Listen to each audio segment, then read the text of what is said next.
Hello everyone. तो आज अपन देखेंगे भैया SS701। ठीक है, इसका नाम है भैया कम्युनिकेटिंग की audit matters in audit report. ठीक है, अगर आप भैया पूरी वीडियो देखेंगे तो भैया आपको 100% समझ में आ जाएगा। बहुत ही इजी वे में समझाऊंगा। ठीक है, जो भी आपकी मॉड्यूल से रिलेटेड है ICAI का वही समझाऊंगा। ठीक है, यानी कि भैया एग्ज़ाम ओरिएंटेड है। ठीक है, तो इस वीडियो के अंदर अपना पूरा कवर हो जाएगा SS701। ठीक है, तो स्टार्ट करते हैं भैया। इसका नाम है भैया कम्युनिकेटिंग की audit matters in auditors report. की ऑडिट मैटर्स को अपन प्यार से बोलते हैं भैया कैम। ठीक है, कैम। ठीक है, तो सबसे पहले अपन को जानना रहेगा भैया, जैसा कि भैया ऐसे का नाम है भैया कैम। ठीक है, तो कैम का मतलब होता क्या है। ठीक है, सबसे पहले अपन को जानना पड़ेगा कि आखिर ये होता क्या है। ठीक है, इसकी डेफिनेशन जाननी पड़ेगी। ठीक है, और आखिर इसका इम्पोर्टेंस क्या है, आखिर इसको मतलब क्यों ऑडिट रिपोर्ट के अंदर, जैसा कि भैया नाम है की audit matters in auditors report, तो ऑडिटर्स रिपोर्ट में आखिर क्या इसकी इम्पोर्टेंस है, क्या इसको इंक्लूड करा जाता है। ठीक है, और भैया कौन कौन से मैटर्स इसके अंदर इंक्लूड होते हैं, तीसरा अपन ये जानेंगे। ठीक है, बहुत ही आसान वे में समझाऊंगा, बस आपको पूरी वीडियो देखना है। ठीक है, तो सबसे पहले भैया अपन 3 मैटर्स को जानेंगे। उससे पहले सबसे पहले अपन जानते हैं भैया आखिर इसकी इम्पोर्टेंस क्या है, आखिर इसको अपन ऑडिटर्स रिपोर्ट के अंदर क्यों इंक्लूड करते हैं। ठीक है, तो सबसे पहले अपन देखते हैं भैया, देखो आज से जो भी लास्ट 4 से 5 साल पहले की अगर आप अपनी ऑडिट किसी भी कंपनी की ऑडिट रिपोर्ट देखोगे ना, तो भैया उसके अंदर ये आपको जनरली देखो आज की जो ऑडिट रिपोर्ट है, ठीक है, उसके अंदर भैया आपको एक पैराग्राफ मिलता है, उसके अंदर उसको बोलते हैं भैया अपन की ऑडिट मैटर पैराग्राफ। ठीक है, पर जो आज से 4 से 5 साल पहले की अगर आप ऑडिट रिपोर्ट देखोगे तो भैया आपको उसके अंदर यहाँ की ऑडिट मैटर पैराग्राफ नाम का कुछ भी नहीं दिखेगा। ठीक है, यानी कि भैया ये आप समझ सकते हो भैया ये कोविड टाइम के बाद लॉन्च हुआ हुआ है। ठीक है, की ऑडिट मैटर्स पैराग्राफ। ठीक है, यानी कि ये भैया ज़्यादा पुराना नहीं है। ठीक है, तो आखिर इसको इंट्रोड्यूस क्यों करा भैया, आखिर इसकी कुछ इम्पोर्टेंस होगी तभी इसको इंट्रोड्यूस करा होगा। तो इसकी इम्पोर्टेंस समझते हैं भैया, आखिर इसको इंट्रोड्यूस करने का क्या कारण था। देखो आज से 4 से 5 साल पहले अगर आप किसी कंपनी की ऑडिट रिपोर्ट देखोगे, मान लेते हैं भैया ये TCS की ऑडिट रिपोर्ट है और ये अडानी की ऑडिट रिपोर्ट है। ठीक है, दोनों में मान लेते हैं भैया क्लीन ऑडिट रिपोर्ट आई आज से 4 से 5 साल पहले। ठीक है, दोनों में ऑडिटर ने दिया भैया अलग ऑडिटर था ऑब्वियसली, दोनों ने भैया ऑडिट रिपोर्ट है भैया क्लीन है। ठीक है, यानी कि भैया इसका मतलब है भैया financial statements give true and fair view. ठीक है, तो भैया एज ए जनरल लेमैन अगर आप सोचोगे तो भैया इन दोनों भैया TCS की ऑडिट रिपोर्ट हो चाहे अडानी की ऑडिट रिपोर्ट है, आपको कोई ज़्यादा डिफरेंस देखने को नहीं मिलेगा। क्यों, क्योंकि भैया दोनों की ऑडिट रिपोर्ट क्लीन है। अगर आप ऑडिट रिपोर्ट नहीं भी देखोगे तो भी कोई फ़र्क नहीं पड़ेगा, मार्केट में न्यूज़ में आ ही जाएगा कि हाँ भैया इनमें से अगर किसी की क्लीन ओपिनियन नहीं है तो आ जाएगा। ठीक है, आप ऑडिट रिपोर्ट पढ़ने में इतने इंटरेस्टेड नहीं रहोगे एज ए यूज़र। ठीक है, एज ए यूज़र आपको भैया ऑडिट रिपोर्ट पढ़ने में मज़ा नहीं आएगा, क्योंकि भैया ऑडिट रिपोर्ट में सिर्फ यही लिखा आएगा भैया क्लीन है, और बाकी जो बेसिक फॉर्मेटिंग जो होती है वही लिखी आएगी दोनों में। ठीक है, तो दोनों में अब आप एक सवाल का जवाब नहीं दे पा रहे कि भैया इस ऑडिट रिपोर्ट अगर कोई पढ़ भी रहा है तो भैया उसको एक सवाल का जवाब नहीं मिल रहा क्या, कि भैया ड्यूरिंग द ईयर भैया कंपनी में कुछ ऐसे सिग्निफिकेंट मैटर्स कुछ स्पेशल हुआ क्या भैया इन दोनों में से किसी एक कंपनी में, मान लो भैया इसमें कुछ स्पेशल हुआ हो तो भी क्लीन ओपिनियन है और इसमें कुछ नहीं हुआ तो भी क्लीन ओपिनियन है। तो ये बात भैया कोई समझ नहीं पा रहे थे भैया यूज़र्स की, भैया ड्यूरिंग द ईयर भैया कुछ सिग्निफिकेंट मैटर्स भैया कुछ हुआ कि नहीं हुआ तो ये पता नहीं चल रहा था। ठीक है, सब अच्छा है भैया, एक्चुअल ड्यूरिंग ईयर क्या हुआ कुछ किस यूज़र्स को कुछ पता ही नहीं चल पा रहा था, क्योंकि भैया क्लीन ओपिनियन है तो कंटेंट सेम रहेगा, ऑडिटर रेस्पॉन्सिबिलिटी सेम है। आप बोल सकते हो भैया आपको न्यू इन्फॉर्मेशन नहीं मिल पा रही थी भैया आखिर इसमें है क्या भैया, तो इसलिए इंट्रोड्यूस करा भैया की ऑडिट मैटर पैराग्राफ। की ऑडिट मैटर पैराग्राफ क्या है भैया, ऐसे import during the audit auditor को कुछ सिग्निफिकेंट मैटर्स मिले। ठीक है, उसमें से भैया ये जो सिग्निफिकेंट मैटर्स मिलते हैं वो भैया TCWG के साथ ऑडिटर कम्युनिकेट करता है। अब जो भी की ऑडिट मैटर्स के लिए बोला क्या भैया, ऐसे में भैया जो भी सिग्निफिकेंट मैटर्स TCWG के साथ कम्युनिकेट करें, क्या ऑडिटर को ऐसा लगता है इनमें से भैया जो सिग्निफिकेंट मैटर्स है वो यूज़र्स के लिए भी, यूज़र्स को जानने के लिए भी, जो ऑडिट रिपोर्ट पढ़ रहे हैं उनके लिए भी ये जानना ज़रूरी है, तो भैया उनको भैया लिख दो कैम के अंदर, ठीक है। यानी कि ऐसे सिग्निफिकेंट मैटर्स जो कि भैया यूज़र्स अंडरस्टैंडिंग के लिए इम्पोर्टेंट है, ठीक है, यूज़र्स को भी जानना, यूज़र्स भी जानेंगे तो अच्छा रहेगा। तो भैया ऑडिटर को उन मैटर्स को भैया ऑडिट रिपोर्ट में की ऑडिट मैटर्स पैराग्राफ में लिखना चाहिए, ठीक है। अब की ऑडिट मैटर्स पैराग्राफ एप्लीकेबल है सिर्फ लिस्टेड कंपनी पर, ठीक है, या फिर भैया ऐसी कंपनी या फिर कोई अगर रेगुलेशंस बाय लॉ है, ठीक है, तो भैया रिक्वायर्ड बाय लॉ है आप बोल सकते हो, तो भैया वो इंक्लूड करते हैं कि ऑडिट मैटर्स पैराग्राफ। जनरली ये मैंने आपको बता दिया, ठीक है। अब भैया कि ऑडिट मैटर्स पैराग्राफ आने से क्या हुआ, अब भैया ऑडिटर्स रिपोर्ट की भैया वैल्यू एनहांस हुई। सबसे पहले अगर आप देखो तो अब यूज़र्स को एक ये भी जानने का मौका मिलेगा कि भैया ड्यूरिंग द कंपनी ने ड्यूरिंग द ईयर कोई मेजर मैटर्स हुए क्या और ऑडिटर ने उसको एड्रेस कैसे करे, ठीक है। दो सवाल का जवाब मिलेगा, ठीक है। तो सबसे पहले अगर अपन की ऑडिट मैटर्स के अब आप डिफाइन पढ़ सकते हो अपने मॉड्यूल में से, ठीक है। सेम जो मैंने बोला भैया वही लिखा हुआ है, ठीक है।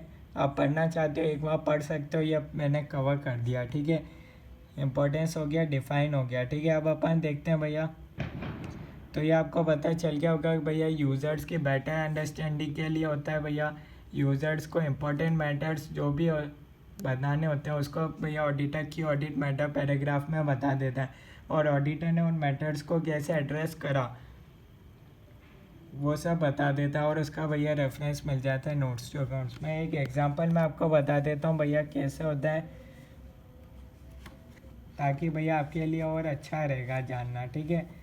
एक एग्जांपल देखते हैं भैया ICICI बैंक का देख लेते हैं ऑडिट रिपोर्ट्स में, ठीक है। इसमें भैया की ऑडिट मैटर्स पैराग्राफ सबसे पहले डिफाइन दे रखी है, और जैसे आइडेंटिफिकेशन है प्रोविजनिंग ऑफ NPA, तो भैया ये सिग्निफिकेंट मैटर मिला ऑडिटर को ड्यूरिंग ऑडिट, तो भैया इसको लिख दिया। और हाउ आवर ऑडिट एड्रेस तक की ऑडिट मैटर, कौन सा हमने ऑडिट प्रोसीजर लगाया उसके बारे में लिख दिया, ठीक है। Design and operating effectiveness of की कंट्रोल्स ये आपने लिख दिया। तो भैया इससे यूज़र्स को भी अच्छा लगेगा भैया जानने का, और ऑडिट रिपोर्ट की वैल्यू एनहांस हुई आप समझ सकते हो, ठीक है।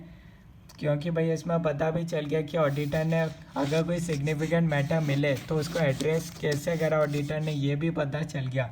तब आपको ऑडिट रिपोर्ट की क्वालिटी एनहांस पर भरोसा और बढ़ गया। आप पर्पस जान लेते हैं क्या है। सबसे पहले भैया ग्रेटर ट्रांसपेरेंसी बोल सकते हैं, क्यों, क्योंकि भैया जो ऑडिटर ने प्रोसीजर करा अब उसको भी ऑडिटर ने जो प्रोसीजर लगा उसको एक्सप्लेन करें कैसे उसने सिग्निफिकेंट मैटर को डील करा। Second, additional information to users, ये एडिशनल इन्फॉर्मेशन है भैया करंट ईयर के अंदर कोई भी इम्पोर्टेंट चीज़ हुई हो वो बता दिया। तीसरी चीज़ है भैया मैनेजमेंट ने जहाँ जजमेंट लगाया हो, ऐसे एरियाज जहाँ मैनेजमेंट ने जजमेंट इन्वॉल्व हुआ हो उसको भी भैया ऑडिटर ने कैसे कंक्लूड करा उस पर, वो भी इसमें कवर हो जाएगा, ठीक है। अब एक भैया टॉपिक आता है how to decide which matter is included in key audit matter. अब अपन इसको देखेंगे भैया कि भैया विच मैटर भैया शुड बी इंक्लूडेड, ठीक है, क्योंकि बहुत, तो इसके लिए भैया सबसे पहले भैया मैं आपको risk of material misstatement का मतलब बता दूं। Area where chances are more of material misstatement, ऐसे एरियाज भैया जहाँ चांस है मटेरियल मिस स्टेटमेंट ज़्यादा हो सकते हैं उसको भैया बोलते हैं अपन रोम, ठीक है, risk of material misstatement, ठीक है। तो which matter should be included in KAM, सबसे पहले भैया ऐसे एरियाज जहाँ भैया रिस्क ऑफ मटेरियल अनसर्टेनिटी भैया हाई है, ऐसे एरियाज़ को कवर करना चाहिए जहाँ अकाउंटिंग एस्टिमेट्स इन्वॉल्व हुआ हो। जैसे कि भैया थर्ड देखते हैं भैया ऐसे एरियाज़ जहाँ भैया फ्रॉड होने के ज़्यादा चांस है, जैसे कि भैया अनयूजुअल ट्रांजैक्शंस देख लेते हैं। रिलेटेड पार्टी रिलेशनशिप्स आपने ऑडिटर ने उसको कैसे एड्रेस करा ये भी पता चल जाएगा कि भैया can there be something wrong, ठीक है। नेक्स्ट अपन देखते हैं भैया जहाँ हाई एस्टिमेशन अनसर्टेनिटी भैया इन्वॉल्व हुई हो, देखो हाई एस्टिमेशन दो तरह की भैया होती है अनसर्टेनिटी, लो एस्टिमेशन अनसर्टेनिटी और एक होता है हाई एस्टिमेशन अनसर्टेनिटी। ठीक है, दोनों का एग्जांपल बताता हूँ। जैसा इसका मतलब हाई एस्टिमेशन अनसर्टेनिटी मतलब भैया area where judgement involve, area where judgement involve हुआ उसको बोलते हैं भैया हाई एस्टिमेशन अनसर्टेनिटी। इसका एग्जांपल बताऊँ तो भैया प्रोविज़न है, प्रोविज़न बहुत तरह के होते हैं। एक वारंटी प्रोविज़न देख लो भैया, वारंटी प्रोविज़न ऑडिटर जनरली इस तरीके से कंक्लूड करता है भैया लास्ट 2 सालों के अंदर भैया कितना परसेंटेज सेल्स का भैया वारंटी में आया हो, तो करंट ईयर का उस हिसाब से सही है या नहीं। तो इधर लो अनसर्टेनिटी रहेगी, ठीक है, कि भैया कुछ गलत रहे।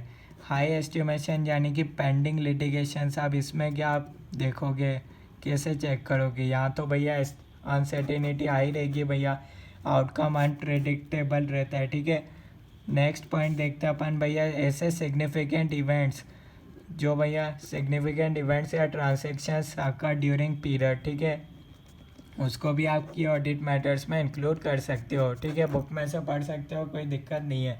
अब नेक्स्ट टॉपिक आपकी बुक में दे रखा है स्कोप, इसमें लिख रखा है भैया की audit matters is not substitute, is not a substitute for भैया मॉडिफाइड ओपिनियन। यानी कि भैया अगर आपको मॉडिफाइड ओपिनियन देना है और आप भैया उस फैक्ट को भैया की ऑडिट मैटर में बोल रहे हो, आप बोल रहे हो भैया ओपिनियन आपने क्लीन दे दी पर आपको देनी चाहिए थी मॉडिफाइड, पर आप बोल रहे हो भैया ये इस मैटर को तो मैंने की ऑडिट मैटर में डिस्क्लोज कर दिया ऑलरेडी, तो भैया ऐसा नहीं चलेगा। ठीक है, इसका सब्सटीट्यूट नहीं है। गोइंग कंसर्न का भी सब्सटीट्यूट नहीं है कि भैया आप कोई फैक्ट्स छुपा दो भैया और उसको सिर्फ की ऑडिट मैटर में बताओ, आपको नोट्स टू अकाउंट्स में फाइनेंशियल स्टेटमेंट्स में तो बताना ही पड़ेगा। ठीक है, डिस्क्लोजर इन फाइनेंशियल स्टेटमेंट्स, आप डिस्क्लोजर वहाँ नहीं देखे सिर्फ आप बोल दो यहाँ ही दिया, चलेगा क्या, नहीं चलेगा, नॉट अ सब्सटीट्यूट।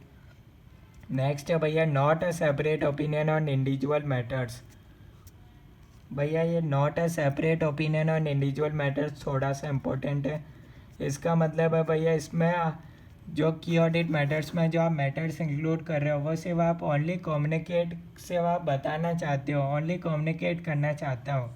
ठीक है, ऐसा नहीं कि भैया आप उस पर सेपरेट ओपिनियन दे रहे हो। ठीक है, not separate opinion on matter which is in camp. ठीक है, तो भैया आप उस पर कोई सेपरेट ओपिनियन नहीं दे रहे हो जिसको आप की ऑडिट मैटर में इंक्लूड कर रहे हो। ठीक है, आपकी ओपिनियन सेम ही है जो फाइनेंशियल स्टेटमेंट्स में जो मैटर है उस पर। ठीक है, आपकी यहाँ ओपिनियन चेंज नहीं हो रही है। ठीक है, तो यहाँ तक कोई डाउट है आप बता सकते हो, अभी तक कोई चीज़ समझ में नहीं आई हो तो। ठीक है, या देख सकते हो एक और एग्जांपल देख सकते हो इंडिपेंडेंट ऑडिटर्स रिपोर्ट का। यहाँ भैया आवर ऑडिट प्रोसीजर्स इंक्लूडेड, भैया सबसे पहले आप बता दो कौन सा मिला आपको सिग्निफिकेंट मैटर और क्या आपने ऑडिट प्रोसीजर लगाए। ये एक एग्जांपल है, आप पढ़ सकते हो किसी भी कंपनी का, मैंने आपको एक बता दिया। ठीक है, और देख लेते हैं भैया कोई कम्युनिकेटिंग की ऑडिट मैटर्स देख लेते हैं। ठीक है, ये आपको बता ही दिया, हेडिंग आती है भैया ऑडिट रिपोर्ट में की ऑडिट मैटर्स पैराग्राफ, उसकी डेफिनेशन आती है सेम, और भैया यहाँ बताते हो कि आपने भैया कोई सेपरेट ओपिनियन नहीं दिया। ठीक है, एक नोट है भैया, अगर भैया आपको ड्यूरिंग द ईयर कोई भी की ऑडिट मैटर नहीं मिलता है तो भैया आप उसको मेंशन करना पड़ेगा कि भैया आपको इस साल कोई भी की ऑडिट मैटर नहीं मिला। जनरली ऐसा होता नहीं है, क्योंकि भैया हर एक कंपनी में पेंडिंग लिटिगेशन होते ही हैं, इसको आपको अभी एग्जांपल बताया था, इसको इंक्लूड करते ही हैं कैम के अंदर। ठीक है, तो ऐसी कंपनी बहुत कम होती है जब पेंडिंग लिटिगेशन ना हो, वारंटी ना हो, जनरली आता है। ठीक है, अब भैया एक नोट आपकी बुक में दे रखा है भैया कि भैया अगर आपकी मॉडिफाइड ओपिनियन में डिस्क्लेमर ऑफ ओपिनियन है तो भैया आपको कैम देना चाहिए या नहीं देना चाहिए। तो भैया आपको कैम नहीं देना चाहिए, ये क्वेश्चन आ सकता है, आपको ध्यान रखना है। ठीक है, अगर आप डिस्क्लेमर ऑफ ओपिनियन दे रहे हो क्यों, तो आपको कैम पैराग्राफ इंक्लूड नहीं करना चाहिए। क्योंकि भैया डिस्क्लेमर ओपिनियन दिया, इसका मतलब भैया आपकी ऑडिट पूरी कंप्लीट ही नहीं हुई है। ठीक है, आपको sufficient and appropriate audit evidence ही नहीं मिले तो भैया इसको आपको नहीं देना चाहिए अनलेस रिक्वायर्ड बाय लॉ। ठीक है, लॉ कोई बोलता है तो अलग बात है। ठीक है, तो ये अपना यहाँ तक कवर होता है। ठीक है, और देख लो भैया कोई छूट रहा हो टॉपिक तो, एक टॉपिक और बचा अपन ना, ठीक है। नेक्स्ट अपना टॉपिक आता है भैया रिलेशनशिप बिटवीन ईओएम एंड की ऑडिट मैटर पैराग्राफ। थोड़ा सा अच्छा है, क्वेश्चन आने के चांस है। की audit matter paragraph and EOM में क्या रिलेशनशिप है, ठीक है। आइए इसको आप अपने मॉड्यूल में से कवर कर सकते हो, ठीक है। तो सबसे पहले भैया कैम कौन से होते हैं भैया, जो सिग्निफिकेंट मैटर्स होते हैं उसको अपन लिखते हैं, ठीक है। आर सिलेक्टेड फॉर मैटर्स, ये डेफिनेशन है भैया जो आप TCWG को बताते हो। First and second point definition है, कुछ नया नहीं है। Third, communicating KAM provides additional information to intended users of financial statements to assist that in the auditors were also assist in understanding and in the auditors। आइए बताते हैं भैया इसका क्या मतलब है। थर्ड पॉइंट भैया डील कर रहा है भैया आपको जो सिग्निफिकेंट मैटर्स मिले उसको आप कम्युनिकेट करते हो उस बारे में, ठीक है। और ये आपको भैया एडिशनल इन्फॉर्मेशन देता है यूज़र्स को, ठीक है। इस बारे में दे रखा है, थोड़ी सी लैंग्वेज हार्ड लग सकती है, बाकी आपने समझ लिया तो आसान लगेगी, ठीक है। ये एडिशनल इन्फॉर्मेशन देता है इंटेंडेड यूज़र्स को, ठीक है। और भैया समझने में यूज़ करता है जहाँ मैनेजमेंट का जजमेंट यूज़ हुआ तो भैया ऑडिटर ने उसको कैसे सॉल्व करा, कौन से ऑडिट प्रोसीजर लगाए। फोर्थ बोल रहा है भैया matters that are determined to be key audit matters may also be in the auditor's judgment fundamental to users understanding of financial statements। वही भैया सेम पॉइंट है। in such cases and communicating the matter as the auditor may wish to highlight or draw further attention to its relative importance। आइए इसको समझते हैं भैया इसका क्या मतलब है भैया। इसका मतलब है भैया अगर आपको लग रहा है भैया आपको भैया जो आपने भैया टोटल आपको during the audit 3 important factor मिले, तो भैया आपको लग रहा है भैया जो यूज़र के लिए समझने के लिए ज़्यादा इम्पोर्टेंट है उसको भैया आपको टॉप पर लिखना चाहिए। 3 फैक्टर मिले, पेंडिंग लिटिगेशन, वारंटी और भी अदर। तो भैया इसमें आपको लग रहा है भैया ऑडिटर को लग रहा है कोई मैटर यूज़र के लिए ज़्यादा इम्पोर्टेंट है तो उसको पहले लिख दो, बस ये इतना सा कह रहा है। 6 पॉइंट में बोल रहा है more prominently than other matters example as the first matter, आप ऐसे लिख सकते हो, ठीक है। हाईलाइट करना वही पहले लिख सकते हो, एक ही बात है, ठीक है। 7th पॉइंट बोल रहा है भैया may also provide a basis to further engage with management and those charged with management। इसका एग्जांपल देता हूँ, जैसे कि भैया जोमेटो ने भैया ब्लिंकिट को एक्वायर करा एट अ हायर वैल्यूशन, तो भैया आप इसको डिस्क्लोज कर सकते हो फर्स्ट पे, ठीक है। 6 पॉइंट तो बोल रहा है भैया इसको आप आगे लिख दो। 6 पॉइंट अपनी बुक का बोल रहा है भैया इसको आप फर्स्ट पे लिख दो, शुरू में लिख दो, स्टार्टिंग में फर्स्ट मैटर, ठीक है। पर भैया आपने जोमेटो ने ब्लिंकिट को एट हायर प्राइस पर एक्वायर कर लिया, ठीक है। तो भैया आप आगे भैया ये यूज़र जब इसको पढ़ेंगे तो भैया यूज़र भी भैया मैनेजमेंट TCWG से लोग भी सवाल पूछ सकते हैं भैया कि भैया आखिर इस हायर वैल्यूएशन की क्या ज़रूरत थी, ठीक है। तो इससे एक क्वेश्चनिंग का भैया एक बेसिस स्टार्ट हो सकता है, ठीक है। तो ये एक अच्छी बात है, ठीक है, as a point of user, ठीक है, ताकि यूज़र भी अंडरस्टैंड कर सकें कि हाँ भैया आगे कंपनी ने हायर प्राइस पे क्यों ख़रीदा, मैनेजमेंट के पास उसका कोई रीज़न है या नहीं है, ठीक है। यूज़र को भी पता चलेगा कि आखिर भैया जो उन्होंने ऑडिटर को रीज़न बताया वो सही है या नहीं है, ठीक है।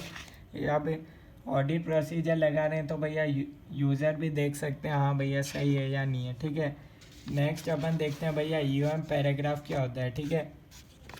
ये अपना की ऑडिट मैटर पैराग्राफ था। यूएम में भी सेम बता रखा है भैया, फंडामेंटल टू यूजर्स अंडरस्टैंडिंग, जो बुक में थी डिफाइन वही थी, ठीक है। सेकेंड पॉइंट नया है, ठीक है। A widespread use of EOM may diminish the effectiveness of auditors' communication about such matters। भैया अगर आप हर मैटर को ही इंक्लूड कर दोगे EOM के अंदर तो भैया ऑब्वियसली उसकी इम्पोर्टेंस तो कम हो जाएगी ना, क्योंकि ऑलरेडी आप की ऑडिट मैटर्स में आप हर एक चीज़ लिख ही देते हो, ठीक है। तो आपको सिर्फ इम्पोर्टेंट एरियाज़ को ही लिखना चाहिए EOM के अंदर, ठीक है। यूँ नहीं कि भैया आपको हर एक मैटर मिला, ठीक है, इसलिए बोला है भैया सिग्निफिकेंट मैटर्स को ही आपको इंक्लूड करना चाहिए, ठीक है।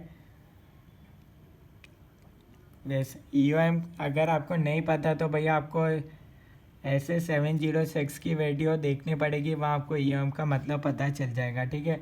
Is not a substitute for SA701, obviously अपन देख चुके हैं भैया। EOM आप वीडियो देखना SA706 की तो आपको थोड़ा बहुत नॉलेज हो जाएगा, ठीक है। फोर्थ पॉइंट बोल रहा है भैया there may be a matter that is not determined to be key audit matter but it is fundamental to users understanding of financial statements। Auditor को लग रहा है भैया ये मैटर की ऑडिट मैटर इतना इम्पोर्टेंट नहीं है, पर यूज़र्स को समझने के लिए भैया इम्पोर्टेंट है। एग्जांपल सब्सिक्वेंट इवेंट, भैया आप डिस्कस करोगे मैनेजमेंट के साथ तो भैया मैनेजमेंट क्या करेगा, अगर नॉन एग्जिस्टिंग इवेंट हुआ सब्सिक्वेंट इवेंट तो उसका डिस्क्लोजर दे देगा, और क्या। अब डिस्क्लोजर दे दिया तो आप इसको EOM में तो भैया इंक्लूड कर नहीं सकते, ठीक है। EOM में इंक्लूड मतलब ये अपने लिए की ऑडिट मैटर पैराग्राफ तो है नहीं कि भैया इतना यूज़र्स को अंडरस्टैंड नहीं, ये ऑलरेडी जनरली भैया सिर्फ EOM में कवर होगा, ठीक है। तो भैया आप इसको भैया बता रखा है, ठीक है। ये एक एग्जांपल है सब्सिक्वेंट इवेंट, ठीक है। इसमें बता रखा है there may be a matter that is not determined to be a key audit matter. अभी इसमें की ऑडिट मैटर तो है नहीं सब्सिक्वेंट इवेंट। अगर भैया नॉन एग्जिस्टिंग इवेंट हुआ सब्सिक्वेंट इवेंट और उसका डिस्क्लोजर मैनेजमेंट ने खुद ने आगे चल के दे दिया, ठीक है, खुद मैनेजमेंट आप बोल रहे हैं हाँ भैया हम डिस्क्लोजर देने के लिए तैयार हैं, तो भैया इसको आप की ऑडिट मैटर में तो इंक्लूड कर नहीं सकते, ठीक है। इसको आप सिर्फ EOM में इंक्लूड कर सकते हो, ठीक है। तो इसलिए भैया ऐसे मैटर्स को EOM में कवर कर सकते हो, ठीक है। If the auditor considers net to draw users attention the matter is included in EOM, ठीक है। पर अब ये सब्सिक्वेंट इवेंट्स यूज़र के लिए तो जानना ज़रूरी है ना, बस यही बात लिख रखी है। तो ये अपना कवर होता है भैया, पूरा ऐसे कवर होता है। कोई डाउट है तो आप कमेंट्स में बता सकते हो, ठीक है। पूरा वीडियो देखोगे तो भैया अच्छा रहेगा, ठीक है। अपना बाकी भैया बुक पॉइंट ऑफ व्यू से आप मॉड्यूल पढ़ सकते हो, ठीक है। थोड़े वर्ड्स जो हार्ड थे वो इसका मैंने आपको एक्सप्लेनेशन दे दिया, और भी कोई डाउट है फिर भी आप तो बता सकते हो, ओके।